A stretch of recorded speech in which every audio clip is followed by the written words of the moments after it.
And you know the drill. This is a show where we sit with friends and talk about things through a spiritist lens in an informal and unscripted way.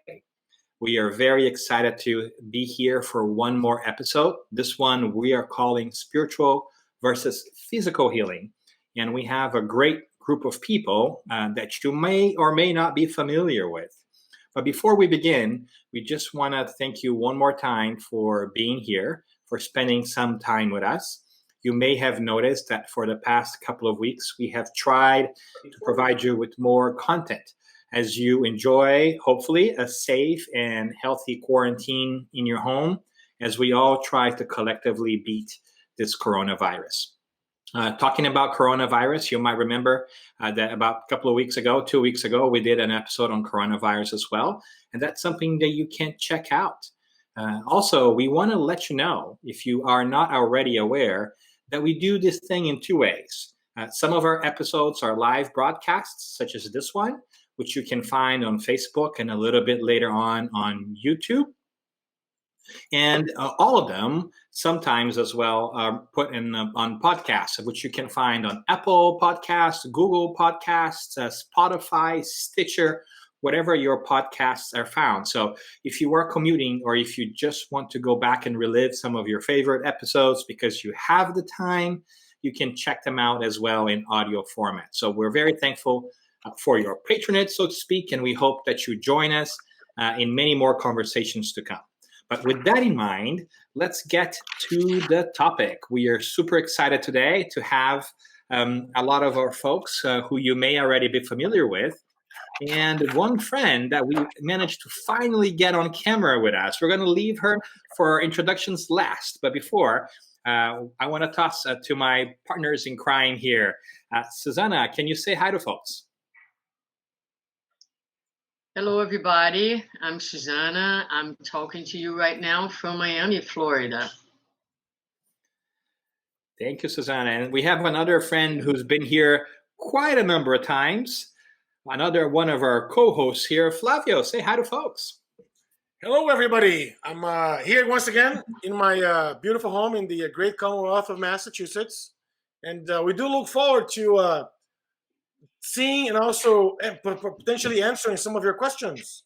If you feel like you're ready to ask us questions, be so. And as Daniel mentioned, we have a very important guest that's going to join us today. So, Kirsten, who are you in this beautiful world? Tell us a little bit about yourself. Thank you so much, everyone, for inviting me on the show today. I'm so excited. I'm Kirsten. I am from Maryland. So, hey, Marylanders, and hey, everyone else for listening and watching. So we're excited to discuss this topic today, and I'm so excited to see and watch and participate as this all unravels. Kirsten, come on! Don't sell yourself short. Tell us a little bit more about yourself. What do you do for a living and all those things, please? So professionally, I've been a registered nurse for over 10 years. So I'm a little bit familiar with the health field. And I love being a nurse and have been since I became one and always wanted to be one. I grew up in a Spiritist family, for those of you who don't know.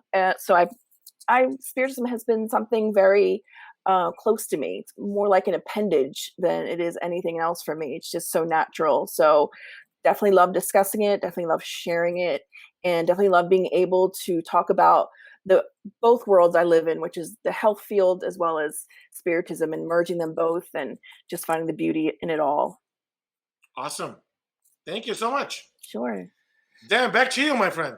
Great, thank you. And we've been talking to Kirsten for a while, trying to get her on the show, and it's always hard to schedule folks. But I want to compliment all of us on making sure that we're always being in different states at the same time. So we've got 4 different states here again, covering this country, and time zones are always challenging. And also a big shout out to all our nurses and to all our health workers out there who are no doubt essential at this time and have always been. But I'm hoping that we can also, recognize the wonderful job and work that they're doing.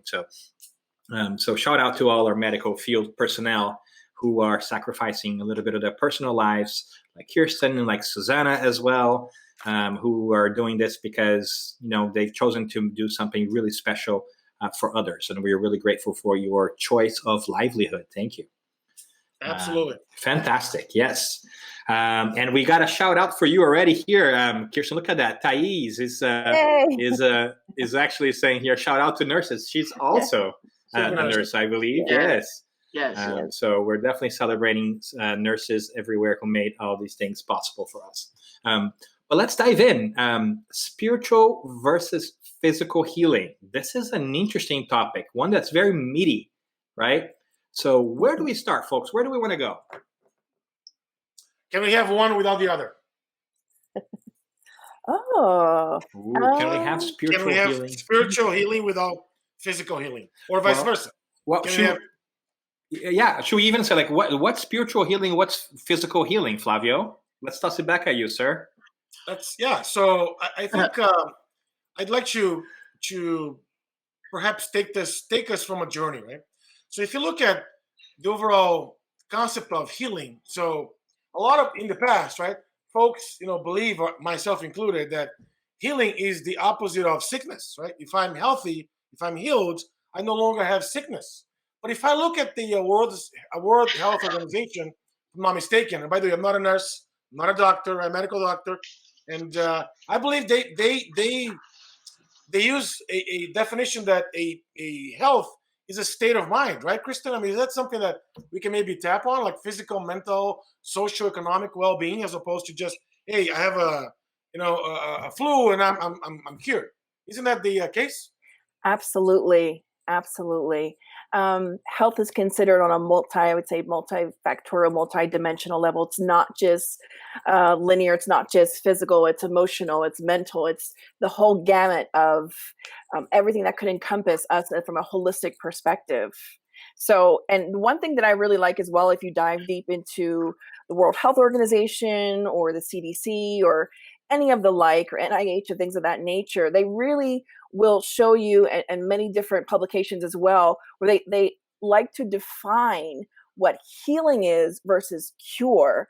I always felt it was akin to how in Spiritism we utilize the word spirit versus soul, just for nomenclature and for, to put things in their place in a sense. So to cure something generally is referred to as something as when you are devoid of any disease, like there's no evidence of it in your body. But healing really is being seen as truly becoming whole, like that's mind, body, and spirit on all levels. So you can have a cure and not be healed. And interesting. Okay. And I truly believe that you can be healed but also not have a cure. Okay. Interesting perspective. I love that. Very interesting. Before we that's why we bring guests here, so they can say smart things that otherwise we would say. Great.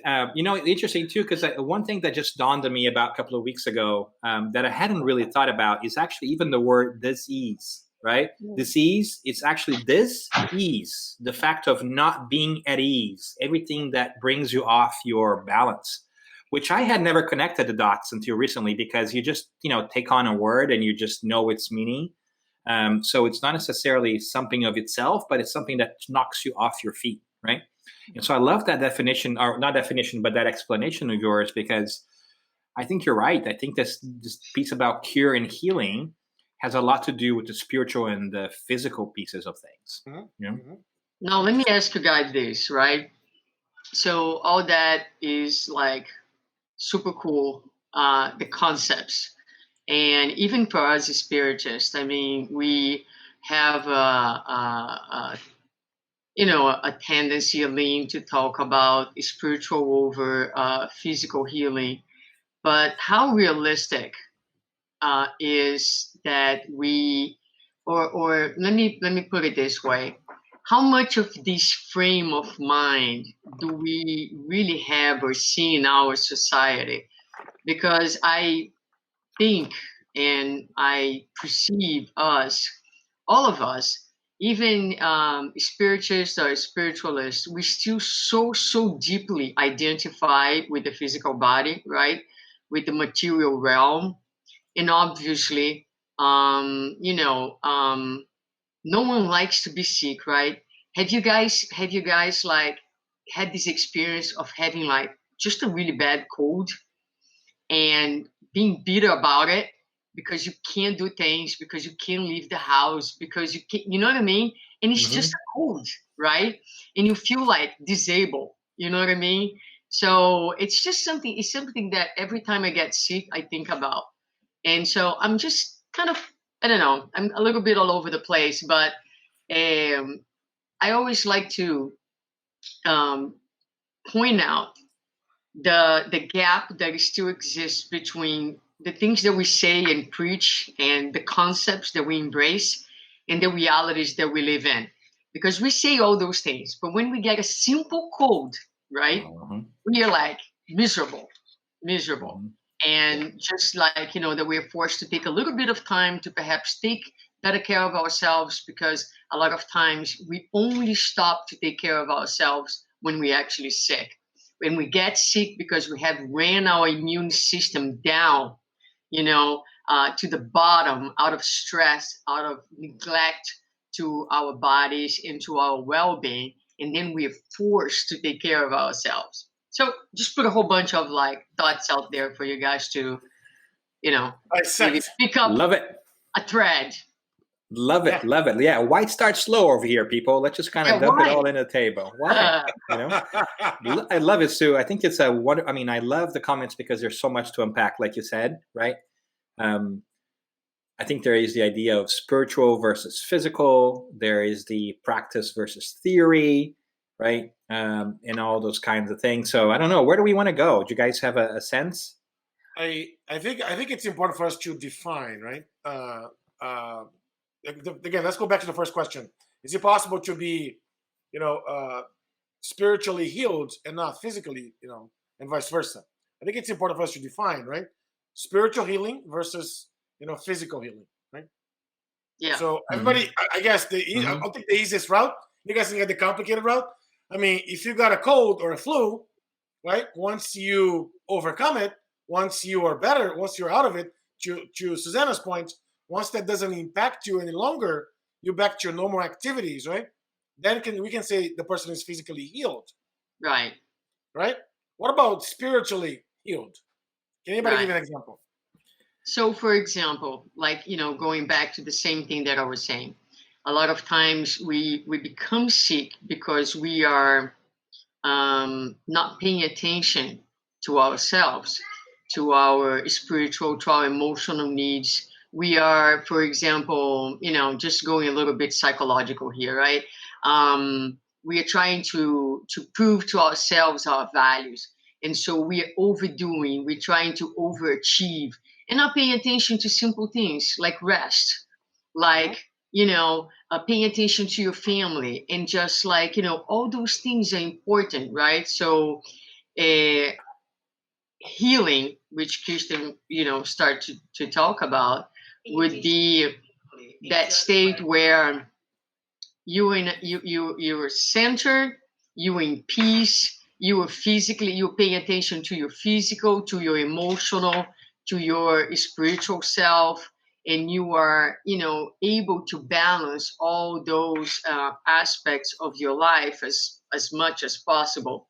So you might be perhaps physically sick, but yet have your spirit, strong, have your spirit, connected to what is essential, have your spirit learning great lessons from that experience. In other words, the spirit is clearly in a process of healing, whereas the body is still sick. A lot of times you get over your cold, now you're feeling great, and you go back to old patterns, to old behaviors, to, tendencies, they're destructive. In other words, you heal the physical, but the spiritual, the emotional causes for your physical sickness or disease remain within you. Which, just finalizing here, there's something else that it would be important, I think, for us to talk about at some point, which is the connection body, mind, and spirit, right? Mm-hmm. Yeah, and I'll jump in here too, because I was thinking as I'm trying to organize my thoughts that a lot of it has to obviously do with perspective, right? And I think key to this is the assumption that we have when we don't think about spiritual, we just think about the physical, that illness or disease is a thing of itself that is a barrier, obstacle, or challenge. And that might be true. But I think that when we bring in our reincarnationist and spiritual perspective to it, we can also see that as a teacher, right? Of something that we need to learn, whether it's to go back to balance. Like, Suzana was speaking just right now, and I was thinking, another great example of what you were saying, Sue, is those illnesses and conditions that people are genetically born with, right? Right.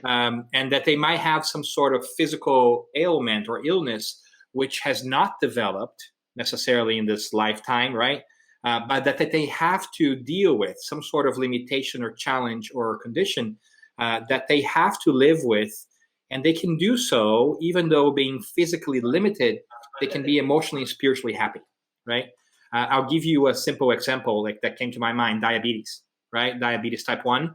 It's something that that in this lifetime you have not done anything to warrant that, Right. But nevertheless, you're going to have to manage that illness, condition, or whatever it is that you want to do.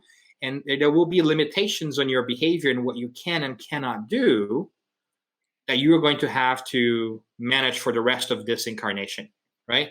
But nevertheless, you can be a very happy and wholesome person, fulfilled individual that doesn't. So your physical state doesn't necessarily always reflect your spiritual and mental state, like you were saying, right?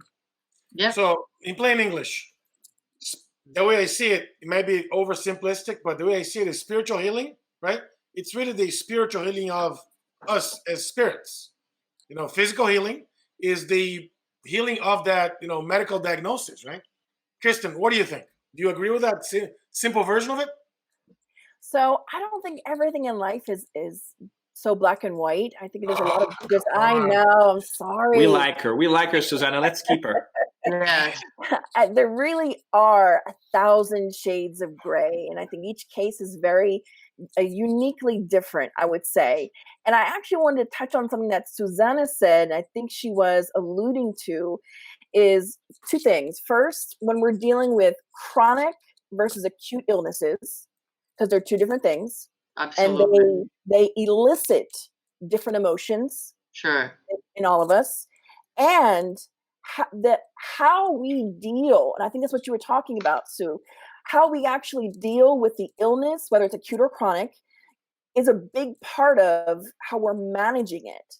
So I'm going to plug this book because I really love it. It's called You Are the One You've Been Waiting For. It's by Richard Schwartz. It's not a spiritist book. However, it is a more from a therapeutic perspective.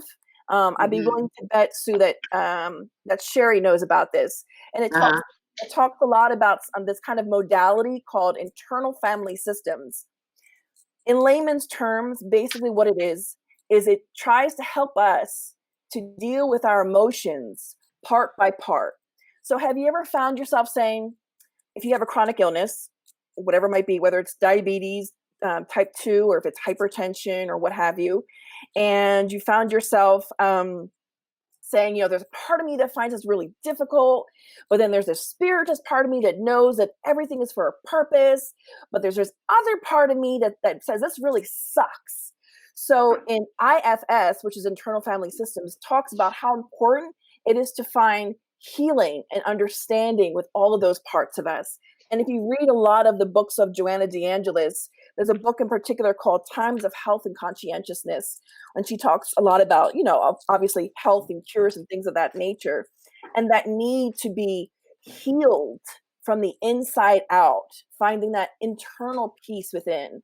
And I don't remember if it was Suzana or if it was Flavio or Daniel who said it, but, I do want to retract my statement about, you can be healed but not be physically cured. I think you can be in the process of healing, but not have it yet fully reflect in your physical body. And if you read, Heaven and Hell and the examples and Andrea Louise, you can see a lot of those examples.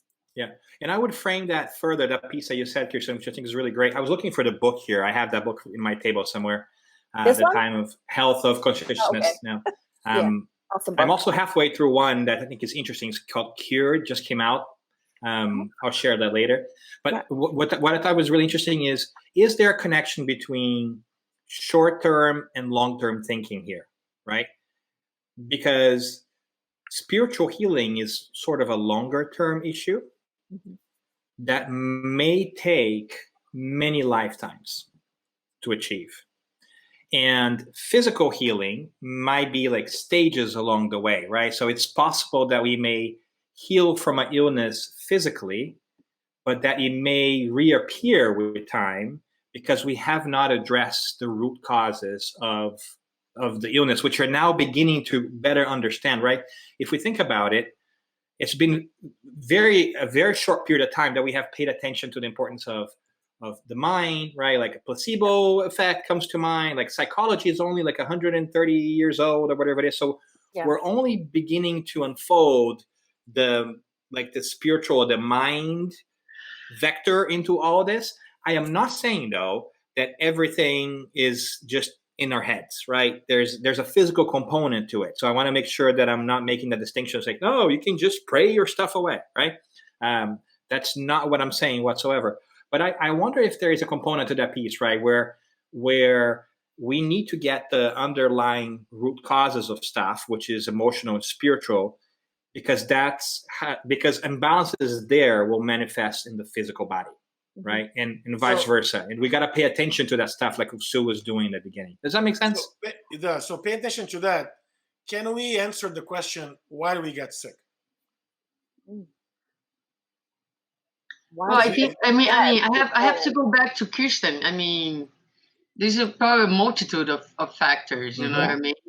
But I think that, if someone, I don't know, who is joining us now, who will be joining us, who will be listening to the show eventually, I think it's important to share with the public the Spiritist perspective, in the sense that, just what it's the fundamental knowledge in Spiritism, that we are mortal beings, and that we were created very simple and without much knowledge, much consciousness, and that the whole purpose of our existence, and by that I don't mean incarnation, I mean our life, our spiritual life, is for us to grow and for us to connect with God and to develop the God that we all are within in potential.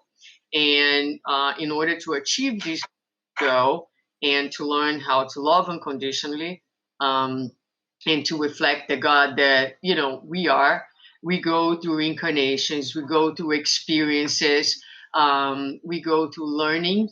And in this process, as we achieve reason, we are granted free will, we make choices, and in making our choices in this process, we end up creating a lot of time these harmonies that will affect what we call our spiritual body, because we are three-dimensional beings. We have our physical bodies, we have our spirits, and in between, connecting one and the other, we have what in Spiritism we call perispirit. And it's well known in many other traditions with different names, astral body, different things like that.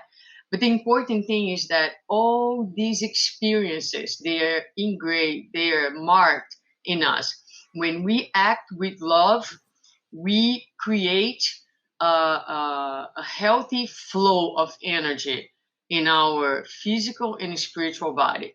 And when we act in ways which are hurtful or against love, before we disorganize the environment outside of us, we disorganize our inner environment. Yep. And so the real source of diseases always starts. The real source is always the spirit. And that's why when we are talking about healing, spiritual versus physical, we cannot dissociate one from the other. There is a deep connection. But if you are seeking true healing, permanent healing, we need to address the source, and the source is the spirit. So that's like a simple, summarize version, because I think it makes it easier for whoever is listening to us, if you have a different perspective, to understand where we are coming from. And that's great, Sue. And I would jump in here to just add a small detail to make it even easier, I hope. Not all illnesses that we have been like a spiritual mandate, right? You may just catch the flu because you have overworked yourself, right?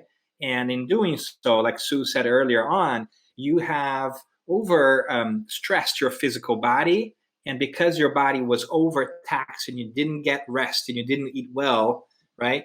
The nutritional component of your body, the chemical pieces got out of whack. They are your immune system resistance goes down because there's a natural consequence to all of this. And therefore you catch the flu. It does not mean that the flu was premeditated, right?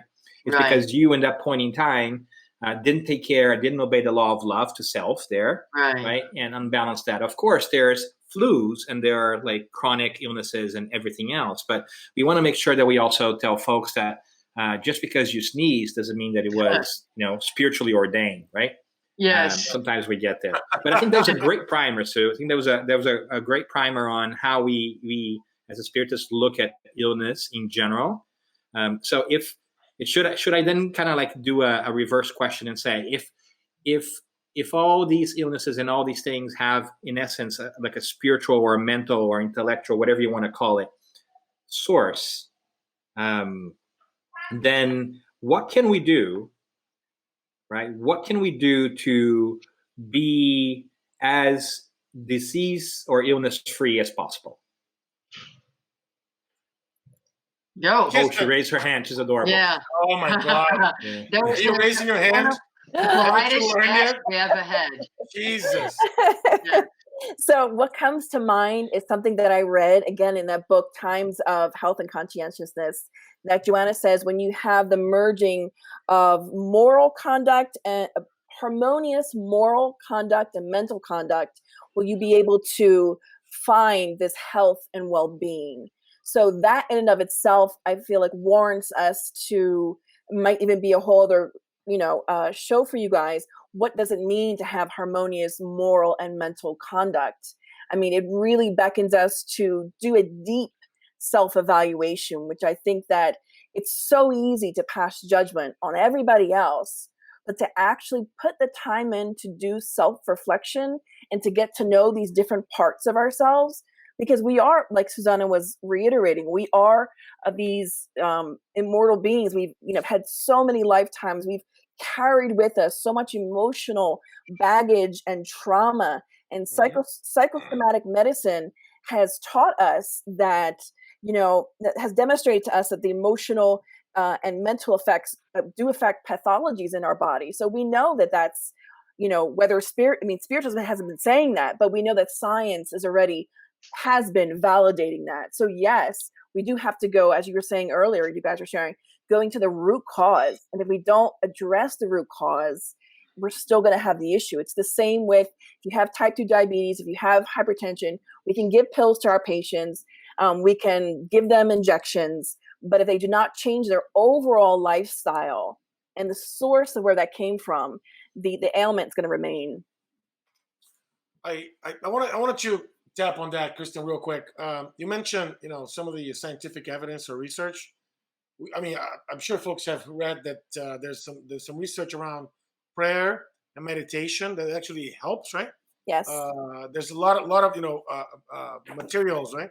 Yep. That we could reference there. But can we say, or can we ask the question around, can prayer heal? I believe prayer can bring about and facilitate healing. It can bring us to a closer state. It can bring us to the road that we need to begin, to the road to healing. So yes, in a way, yeah. We would probably have to jump back and define prayer too, right? Because I think that folks might have vastly different ideas of what prayer looks like. Some of us might think the prayer is the repetition of specific magical words, right? Sort of, so to speak. Where others might think it's like a heartfelt thing, and others still can think it's actually action towards stuff, right? And so I would argue that you could be praying to God when you are making a difference in the world, right?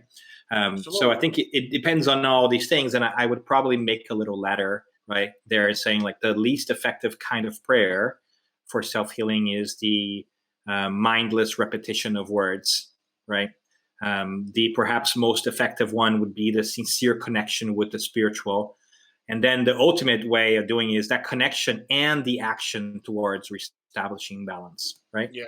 So because I think that one of the challenges that we face in our world today is this lack of action towards health, because we think that we think that health comes from the outside, right?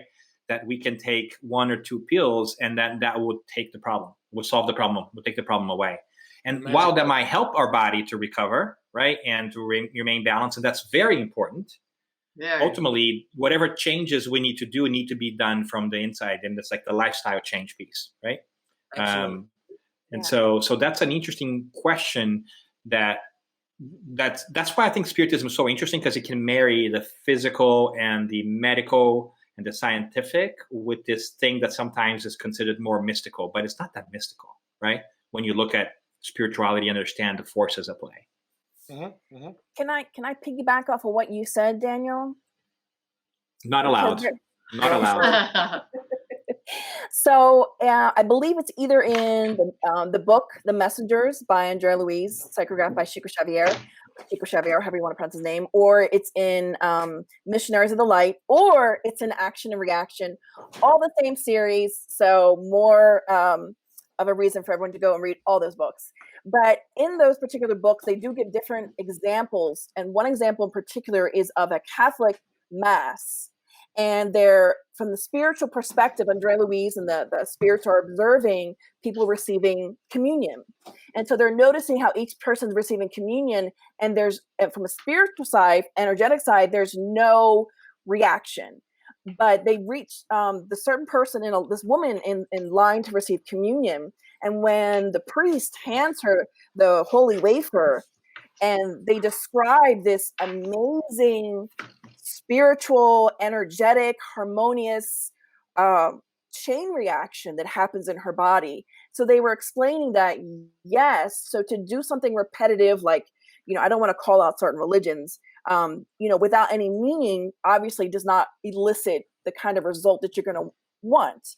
But if you're doing something with, true and deep intentions, with all of your heart and soul, and you truly believe that thing, that's totally okay. So I think it's all about your intentions. And in the book, I want to say it's Action and Reaction, when they talk about Munsell Pies, which is Peace Mansion, I believe is that book. And they talk about, which is a spiritual colony. And they talk about, it's kind of like I don't want to say a church, it's a gathering where different spirits who are of different religious backgrounds go and worship.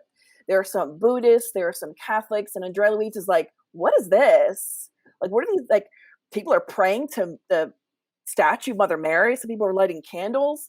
So then the higher spirit, the mentor, was explaining that, for each person, different things elicit different emotions. So it's important to also think about that component. But I 100% agree, just repeating something, even as a spiritist, repeating those prayers in the back of the gospel isn't going to elicit something unless you are truly, your heart and, is truly in it.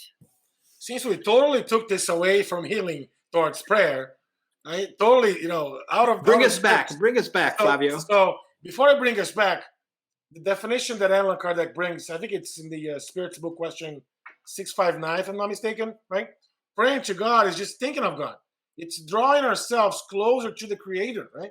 So every time we do that, we communicate with God. So we could be praying while we're in a shower, right? Thinking about somebody, right? So let's move on. Let's switch gears real quick. I do believe that prayer can bring us towards a closer perspective to healing, right? But praying alone is not going to get us healed. Does everybody agree with that? Yes. Yes, I think so. What's the next step? Fundamentally, what's the taking action. What's the next step? Taking action, right? How do we take action? Well, I like what Kirsten said about each case being different, right? because we are going to have to get to the root cause of things, and they might be different from case to case. And I think that what sometimes we lack in our current way of thinking about illnesses in general is that idea that we need to spend time and understand what's causing, what's triggering those things, instead of just quickly saying this is what you do, because sometimes it's more complex than it seems. I mean, from what I understand, I'm no medical doctor, but from what I understand, there has been tons of research, as the past decade, about the influence of our own emotions, right, in our well-being. So we're talking about like forgiveness, for instance, and the physical burden that it lifts from folks. We're talking about, like high incidences of ulcers in people who are very anxious and who are very rancorous, or have this challenge that has been eating away at them. So we definitely have come to understand that somatization of illnesses better, I think, in the medical field in the past decade or so. And I think we're scratching the tip of the iceberg, right? Because we're beginning to realize that mental health is directly connected to physical health in different ways, which is something that the Spiritist literature that we have read has been telling us for about a century now, right? So it's a really fascinating piece. So with that in mind, I would say, what are the things that we are looking or not looking at, that we should look at in our lives, that could help us go back to balance with ourselves, right?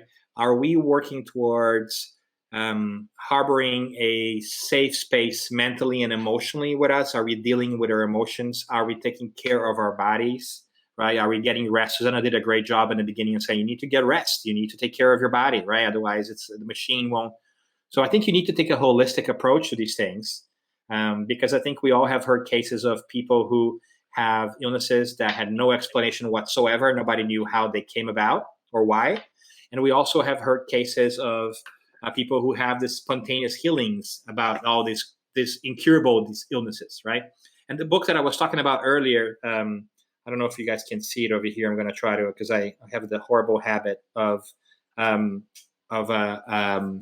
reading them in digital format, but it's called Cured, and it's by Jeffrey Rediger. He just came out, and The Life-Changing Science of Spontaneous Healing.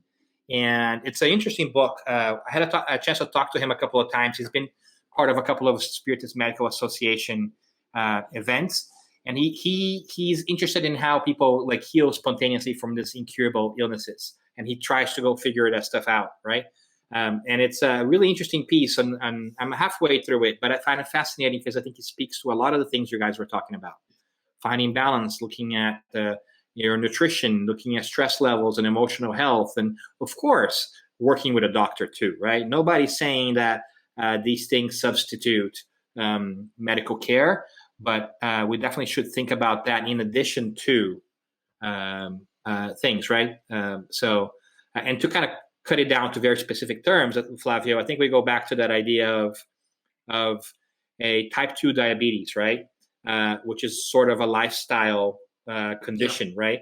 So unless you change the underlying causes, just taking the medicine, metformin, whatever it is that you're taking to kind of make up for the chemical imbalances in the body, will not address the root cause, right? So what are the things that you were doing to fundamentally change? And that's what's so hard about healing and cures, is because you got to change stuff in your lives, right? And I think that's what the biggest challenge is. And we all know changing behaviors is not easy, right? By all means. But if we bring us back to our model and guide, right? Our teacher, the utmost important teacher of our lives, Jesus, right? Every time he imposed his hands and cured or healed somebody, what were the words that he mentioned? Your faith has healed you. Yep. Go and sin no more. Yeah. Your faith has healed you.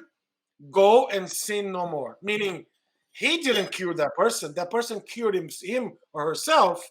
But the advice, at the back of the statement was, dude, don't be your old self. Be your new self, right? Because if you go back to your sins, your mistakes, guess what, right?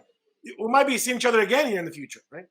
So I love it, right? Because it's philosophical, it's material. I mean, it's it's pragmatic to all of us, right? If we're looking to be healed by whatever difficulties that we're going through, whatever moments of our lives, and sometimes we need some help, right? Oftentimes we get professional help, but at the end of the day, nobody can heal us but ourselves. Yeah. Right? And that's a great thing, Flavio, because it has greater implications too, right? We think about that within just one lifetime, but when we understand reincarnation in many lifetimes, healing ourselves physically now has an impact on our future lives, because if we leave that thing like unattended, it will jump back at us in a future life. We will carry that with us in what Suzana described before as our physical bodies, right? So if we don't dry ourselves up completely after we jump into a pool and we put on new clothes afterwards, guess what? With time, the water is going to show through our new clothes, right? So we need to dry ourselves up. In a very poor example, we need to make sure that we attend to that water before we don new apparel, right? So healing ourselves and balancing ourselves now not only benefits us in the short term, which means this lifetime, but it has a great positive effect for many lifetimes. And the opposite is also true. The stuff that we're dealing with now that we don't know where it has come from. And Kardec said this aptly in the Spiritist book, right? If the causes of our suffering cannot be found in our current lifetime, they must necessarily be found in a previous one, because nothing just happens out of the blue. Right? But Sue, were you going to say something? I think I cut you off. Sorry. No, that was great. No, I was kind of summarizing a little bit in my head what you guys were talking about, and remembering that Andrea Lewis says that each one of us brings a doctor within ourselves. So we need to activate our own doctor. And I think the way to do that is always to remember that we need to address ourselves in each dimension in which we exist when we are incarnated. So the bottom line is self-love. The highest recommendation that we have is to love God and to love our neighbors as ourselves. So it starts in us, recognizing the importance of our physical body as a vehicle, as an instrument that allows us to be here, and seek to attend to it with love. Today, we have a lot of science talking about nutrition, talking about inflammation, talking about, ways in which we can be proactive in the prevention of diseases by the things that we eat. So, many different levels that we can look at that. But we need to look at our minds, right? So one very, very strong idea in Spiritism is that we take care of our bodies. We brush our teeth 2-3 times a day. We take our showers, right? But we need to also attend to our mental hygiene, because the mind is a powerful force. And then we live in this mental home that we build to ourselves.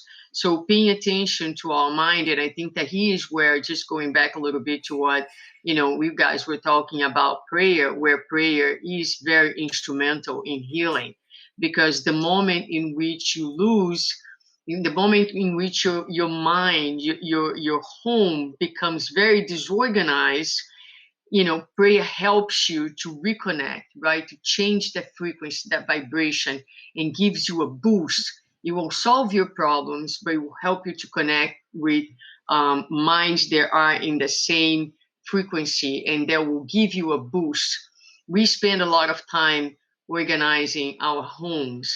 We shop, we buy flowers, we try to keep it clean. If we would just pay a little bit more of attention to our mental homes, I think that that's part of healing. And finally, the spirit, right? So the spirit, I think, the most effective way to attend to the spirit is to attend to the quality of our relationships. They tell us where we are in life. So how good are your relationships? How peaceful are they, right? So the relationships, our neighbor is our connection to God. So if we're looking at the ways we're dealing with our body, if we're taking care of our minds, and if we are investing in relating better each day, I think we have a, somewhat of a place to begin with the healing process. Mhm. That's great. And as you were talking, Sue, I was thinking, one thing that we may not have made explicit, but popped up as well, is illnesses and these periods of imbalances are like natural inflection points. They're like forced points for reflection. Nothing of what we're talking about, changing ourselves, changing our habits, being mindful of our relationships and our relationships with ourselves and others and the world, will come to be if we are not making space and time for reflection, right?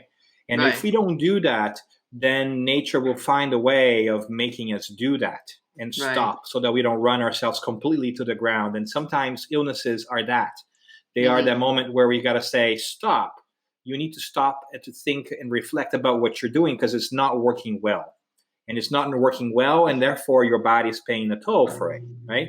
I think a lot of it about that, pain, for instance. I know that if you put your hand on a hot stove, you're going to feel the pain. And we think that that's a bad thing. But it's actually a good thing, because if we didn't feel the pain, we would actually damage our hands in such a way that we wouldn't be able to use them again, right? So that moment, that forces us to kind of reflect. And if we are lucky, we think about it. I always am reminded of a verse from one of my favorite poets, T.S. Eliot. And he has a wonderful verse that he says, "We had the experience, but missed the meaning." Right? So sometimes we got to make sure that we are not missing the meaning, that we are making that time for reflection. Because if we don't stop to think about who we are, how we're doing, where we're going, then none of what Suzana described and what Kirsten was talking about and what Flavio brought up might come to fruition, right? So the challenge is, going back to Flavio's question, how can we heal ourselves, or how can we prepare ourselves for healing? We have to make time and space for thinking about where we are today. What do you guys think? Does that make sense? Can I throw a wild card in there real quick? A wrench. A wrench. Oh my God. Go ahead. Isn't illness an amazing tool? I mean, we view it as a society in general, whether independent of what religious background or spiritual background we come from, we view it as something negative, but isn't it a wonderful tool? Absolutely. When we look at it from a spiritual perspective, right, it turns our thinking on its head, right? The world becomes very different. When we think with the spirit first, we say, wow, what a blessing to have that messenger, that early warning system before things get uglier, right? However, that's not an easy thing to understand unless you're making time for reflection. Otherwise, it's like, oh my God, pain, really? Right? Do I really need this? Right? If we're just paying attention to the short term, to the physical, quote, right? Then it's very understandable why we would think that it's just a negative thing, right? Yeah, but you can only achieve that if you go through what Suzana described, right? If you don't bring some hygiene to our minds, we're not able to reflect on that, right? Because if I look at every disease that affects all of us, right? We know from Spiritism that they have their sources, right, in the spiritual realm. We know that, right? Minus the flus and the colds and all that, as Daniel mentioned. But they have a purpose, right? And the purpose is always to help us get better through it. It's an educational purpose of every one of these diseases, right? However, how can we come to grips that it is an educational purpose, as opposed to some people think it's a punishment or it's something else? How do we align our minds there, or our thoughts there? I have thoughts on that. Go right ahead, sister. Don't raise your hand. It's not kindergarten. And Kirsten, just before you go, what was Sue? Technical the name of the book? Hey, Sue, you cut off. You cut out. Can you say that again? Oh, I'm sorry. No, I was just wondering, what was the name of the book that you mentioned before that you were reading? That's not the Spiritist book? You Are the One You've Been Waiting For. that Okay. title, All right. Okay. that Some title, I folks were actually think asking. comes from Thank you. Yeah, that title actually, I think it's a paraphrasing from a beautiful Hopi prophecy. I don't know if you guys have ever seen that. It's basically, I feel like it's a spiritual communication. Now, I might share that with you guys later, but it's a beautiful thing. Like, we are the ones we've been waiting for. It ends like that. So it's a beautiful thing. But tell us about it, Kirsten. No, go ahead, Kirsten. Go ahead. Sorry. Yeah, so the information in this book, I mean, it's, if you like Joanna DeAngelis, if you like a lot of that psychology background, it's a fantastic read into understanding did I lose your audio? No, No, we're still here. we're here. Technical difficulties. Okay. That makes it even more fun. Go ahead, Kirsten. Keep going. So it's a fantastic book. So it's a fantastic book to read and to study alongside your Spiritist books, with especially Joanna DeAngelis. Well, what I will say is, I think Suzana was talking about, I always think about, okay, it's so great. Spiritism is beautiful. There's so many beautiful philosophies. It's so great to say all these, phrases and to quote this person and that person, to quote this book and that book.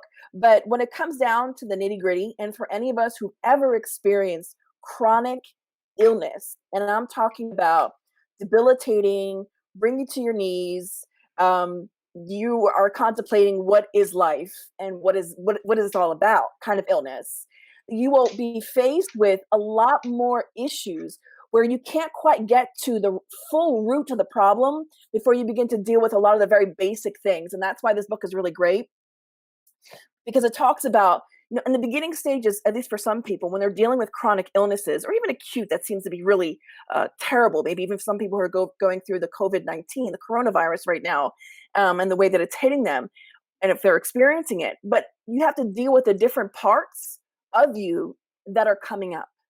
Sometimes the first part is that lack of acceptance, like, oh, I don't want to deal with this. This is too much. And that's where reading in the gospel, resignation and obedience, is really good to help us get a new perspective on, what that means, what it should look like for us. Because for myself, I've always been one to think in terms of practicality. I think Flavio asked, like, where do we begin? Like, if I have a chronic illness, where do I begin? There's so many parts of myself. Where do I even start? And sometimes I think it's the easiest to start wherever you are, whatever first comes up for you. And that's why interlacing Spiritism is beautiful, because you can utilize prayer. And Flavio was mentioning earlier about the use of like yoga and meditation. And here I have another book, has great. Oh my God, she's full of books today. I know. I love books. It's my passion. It's called The Body Keeps the Score by Dr. Bessel van der Kolk. It's an amazing book. He's a psychiatrist. He's not American, obviously, given his name. But it details so much research and mirrors what Joanna DeAngelis says about yoga, meditation, the importance of it, and how much it has a positive effect on our overall healing. And also, the title is very telling. The body keeps the score. So whether you believe in reincarnation or not, but whatever traumas we carry, whether from this life or previous life, it manifests in our physical body. We know this through the examples of Andrea Louise, the different stories. And if you read the different books of Divaldo Franco, as well as Francisco Xavier, same thing. You find so many different cases. This is true, that our body will manifest that trauma, those things that we've experienced life after life. That's why it's important to ask us, why is this bothering you? Why do I feel this way? And it's so unique because every person's going to have a different response. We were just watching this movie called, and Flavio, you commented on my Facebook post, called Just Mercy, based off of the book written. Yeah, written by Brian Stevenson. The social rights lawyer. And I could only get through 10 minutes of the movie, and I was absolutely sobbing. And not wanting to divulge my whole life story, I'll spare everyone, but I had to connect with myself why that bothered me so much and why I couldn't move forward and watch the rest of the movie. Nothing to do necessarily with the movie itself, but just what it elicited. So it's important to ask that question, why is this affecting me?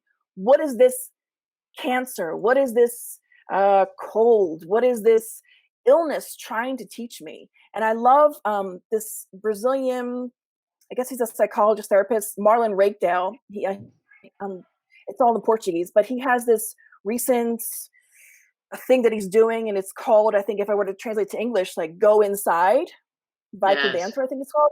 So it's amazing because I love the analogy he gives that, COVID-19, it has us all stuck inside the house and segregated. But the irony is that all of this is causing us in. And that's the beauty, because I think that's what it's about. Healing is about, is going in, not going out. All right. So thank you, Kirsten. This is awesome. And a lot of great information. A lot of, I mean, we could be here until midnight and there would be enough topics but unfortunately our time is running out and we have to wrap, right? So I'd like to suggest something for us to wrap. What can we do, right, to stay healthy? What are the things we need to do? 30 seconds, no more than that, to stay healthy, to bring that inner healing to all of ourselves and towards others in our daily lives. Being as pragmatic, as practical as possible. Start with you, Danny. What do we do? Oh, we lost Danny's audio now. Let me go first. With Daniel, Okay. we not hear you. Let me go first while you reconnect there.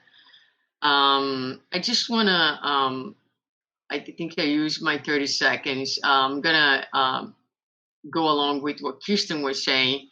I think Spiritism has a lot to offer in terms of the understanding of the meaning of life, the purpose of our existence, of this present moment, and how we can maximize and potentialize the present in favor of our healing.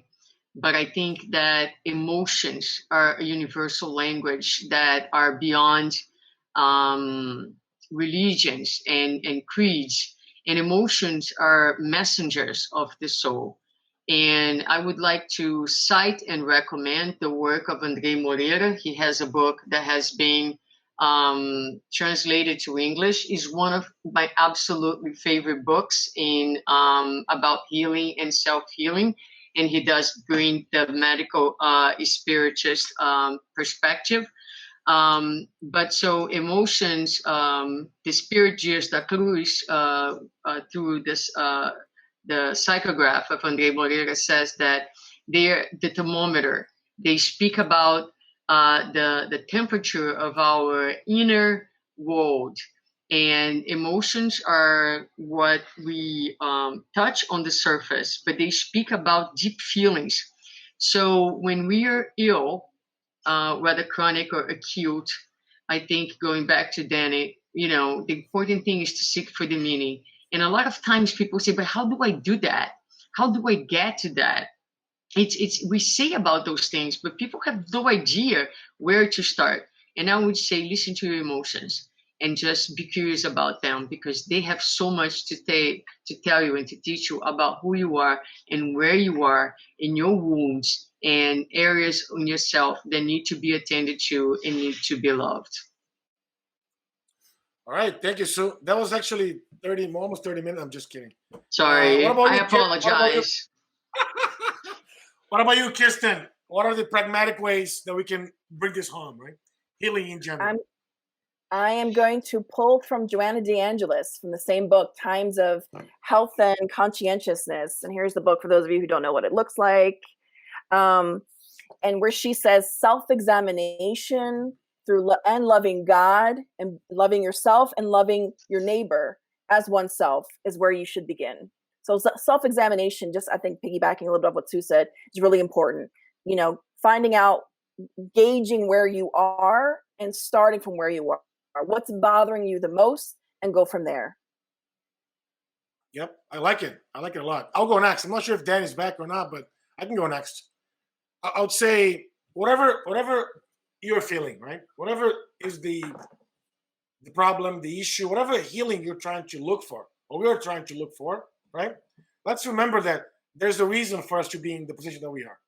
We are in the best place, with the best situation and condition there could possibly be, right? So let us continue praying. Let us continue watching ourselves, not others, right? Ourselves. and remembering that having a reason for that, there's a lesson behind it. The moment we get the lesson, the moment we start to shift our emotions, our thoughts, right, our interests, our mental health towards better, towards the more connection with God, we start the healing process. That to me is step number one. At least you find the North Star and build upon towards that. Dr. Assisi, can you where hear are me, you, Flavio? sir? Yeah. Oh, we can now. Through the miracle of microphones and the internet. Thank you. I think you guys said everything that I would say. I'm just reminded of the beautiful passage to the ultimate doctor of the soul, Jesus, the ask and you shall find, right? I think we might remember that. And it's actually a very interesting acronym that always leads me to reflect, right? Ask and you'll be given to you. Seek and you shall find, and knock and the door will be open. So it's ASK, like ask. And I think that is a beautiful thing. Like, ask as in terms of go back inside yourself and know really what you're looking for. What are your priorities? Reflection, right? The seek piece is move yourself into action, will yourself into action. And the knock on the doors is go try things, right? Put yourself out there. So be sure what is it that you want to, right? Put yourself into motion and then try it out. And I think in these times, COVID, whether we're sick or not times of COVID, I think that's something that sticks with me. Stay focused on the beautiful, right? What is it that's beautiful for us?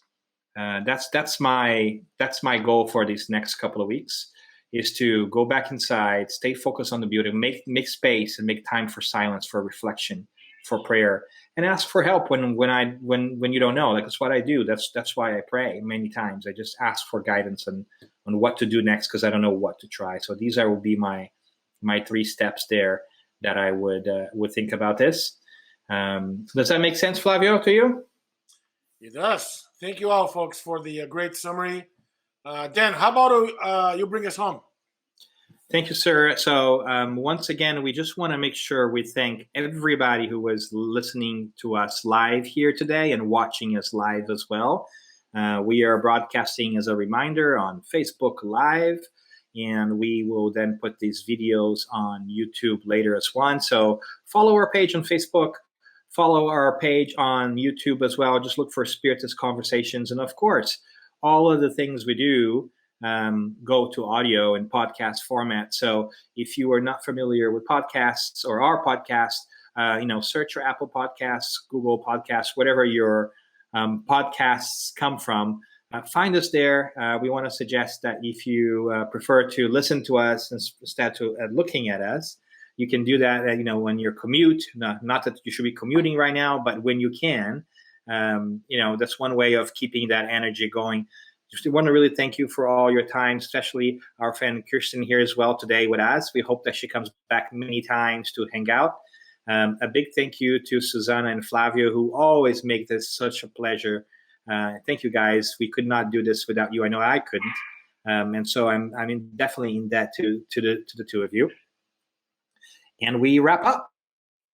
Thank you. God bless you, everybody. Thank you. Bye.